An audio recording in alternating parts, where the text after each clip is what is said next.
ఏదో దూరసుతనంగా వెళ్ళే మనుషులు కాదు.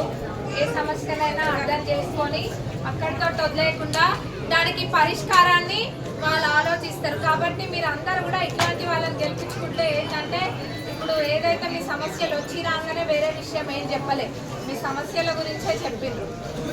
ఏదైతే కరెంటు సమస్య ఉందో అది ఆల్రెడీ మనం ఏంటంటే పెట్టినాము. 15-12 ఎన్నో కోళ్ళు ఇక్కడ పెట్టడానికి కూడా నేను స్పెషల్ బడ్జెట్ నుంచి పెట్టించిన. రమేష్ గారు వచ్చి చెప్పినారు, పెట్టించినాము. కాకపోతే అది మార్కింగ్ చేసుకున్నారు వచ్చి, మీ అందరికి ఐడియా తెలిసిన వాళ్ళకి తెలిసి ఉంటుంది. మార్కింగ్ చేసుకున్న తర్వాత కోడ్ వచ్చింది. కోడ్ అయిపోయినాక ఇమీడియట్గా స్తంభాలు ఇక్కడికి వస్తాయి. ఎందుకంటే ఆల్రెడీ వాళ్ళు వచ్చి మార్కింగ్ చేసుకున్నారు. ఇంకా కరెంటు సమస్య మర్చిపోండి, అది తీరిపోతుంది. నీళ్ళది అంటే డ్రింకింగ్ వాటరా బోర్ అన్నారు. అది కూడా తప్పకుండా ఈ కోడ్ అయిపోగానే తప్పకుండా బోర్ పెట్టిస్తా.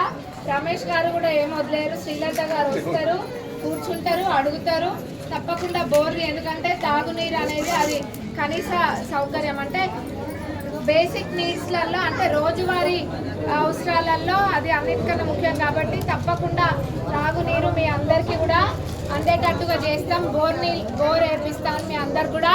ఈ సందర్భంలో మీ అందరు కూడా మాటిస్తున్నా, బోర్ తప్పకుండా వేపిస్తాం. అట్లనే మీకు ఇల్లు కూడా ఇల్లొద్దా ఆగండి, మరి ఇప్పియదు గురించి చెప్పేసరికి మాటలు స్టార్ట్ చేసిండ్రు. ఆగండి అక్క ఒక్క నిమిషం. అయితే ఇల్లు మీలో మిమ్మల్ని చూస్తేనే చెప్పొచ్చు, అంటే ఎవరో అడిగిందనో లేకపోతే అట్లా అని కాదు. వారు కూడా ఆ సమస్యని గమనించే, ఇది జెన్యూన్ సమస్య కాబట్టి చూసి చెప్పినారు. తప్పకుండా మీ అందరినీ చూస్తే కూడా నాకు కళ్ళకు కట్టొచ్చినట్టుగా అనిపిస్తుంది. మీలో ఎంతో మందికి ఇల్లు అవసరం ఉన్నాయి. జాగా ఉన్న వాళ్ళకేమో ఇంద్రమ్మ ఇల్లు పెట్టిస్తా తప్పకుండా. జాగా లేని వాళ్ళకి చూసి డబుల్ బెడ్రూమ్లలో ఇప్పిస్తా అని కూడా మీ అందరికీ ఇవన్నీ జరగాలి అని. జాగున్న వాళ్ళకేమో ఇంద్రమ్మ ఇల్లు ఇప్పుడు మన మున్సిపాలిటీ ఎలక్షన్స్ అయిపోగానే పెట్టిస్తాం. మళ్ళీ రెండో విడత కూడా ఏప్రిల్లో వస్తూనే ఉంది. మళ్ళీ 3500 ఇళ్ళు వస్తూనే ఉన్నాయి. మొదటి విడత వాళ్ళు కట్టుకోవడం ఇంకా అయిపోలే. రెండో విడత కూడా వస్తూనే ఉంది. ఇందిరమ్మ రాజ్యంలో ఇందిరమ్మ ఇళ్ళకి కొదవలేదు.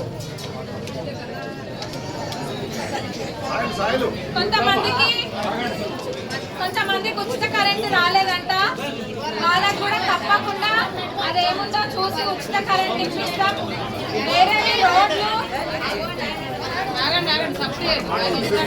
వేరేవి రోడ్లైనా డ్రైనేజ్ అయినా ఏవైనా కానీ తప్పకుండా చేపిస్తాం. పెన్షన్లు కూడా అమ్మ 2 నిమిషాలు మాట్లాడకండి. 2 నిమిషాలు అయిపోయింది. ఇంతసేపు ఓపిక తోటున్నారు 2 నిమిషాలు. పెన్షన్లు కూడా అవసరం ఉంది. 2-3 నెలల్లో కొత్త పెన్షన్లు వస్తే అప్పుడు తప్పకుండా లేని వాళ్ళందరూ కూడా పెట్టిస్తా. రోడ్లు ఇంకా డ్రైనేజీలు కూడా ఎక్కడెక్కడ అవసరం ఉన్నాయి. మొన్న కొన్ని శంకుస్థాపన చేసుకున్నాం. ఇక్కడ కూడా వేరేవి కూడా చేపిస్తాం. పనులన్నీ కూడా ఒక్కటే మీరు అందరూ ఆలోచన చేయాల్సింది ఏంటంటే, మీ అడ్డు జరగండి తమ్ముడు. మీరందరూ అర్థం చేసుకోవాల్సింది ఏంటంటే, అధికారంలో ఉన్న పార్టీ మనది. అభివృద్ధి ఎవరితో సాధ్యమవుతుంది? ఇప్పుడు వేరే పార్టీ వాళ్ళకి ఓటేసినా కానీ దిష్టి బొమ్మ లెక్క పెట్టుకునే తప్ప ఏముండదు.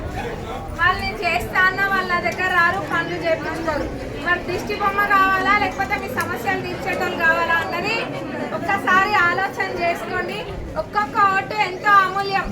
ఓటు అనేది ఏదో ఒకరోజు బిర్యానీకో, ఒకరోజు మందుకో, లేకపోతే ఇంకా దేనికో ముడిపడి ఉండదు. మీరు ఏది చేసినా కానీ చివరిగా అభివృద్ధి అనేది అధికారంలో ఉన్న పార్టీతో సాధ్యమవుతుంది. కాబట్టి మీ అందరి అండ అధికారం పార్టీ తరఫున నిలబడుతున్న శ్రీలత గారికి ఉంటే తప్పకుండా వారు గెలుస్తారు. గెలిచి మీ సమస్యల పైన పోరాడి మీ ఏమైతే సమస్యలు ఉన్నాయో తీరుస్తారు. మరి అందరు కలిసి శ్రీలత గారిని గెలిపిస్తారా? ఎందుకంటే మన సమస్యలు తీరాలి అంటే మనోళ్ళు ఉంటే తీరుతాయి. అధికారంలో ఉన్న పార్టీ వాళ్ళు ఉంటుంది అంతే, వేరే వాళ్ళు ఉన్నా కానీ వాళ్ళు ఎక్కడ కాంగ్రెస్ పార్టీకి పేరు వస్తుందా అనేది కూడా కానీ శ్రీలత గారిని మంచి మెజారిటీ తోటి గెలిపించుకొని రాండి.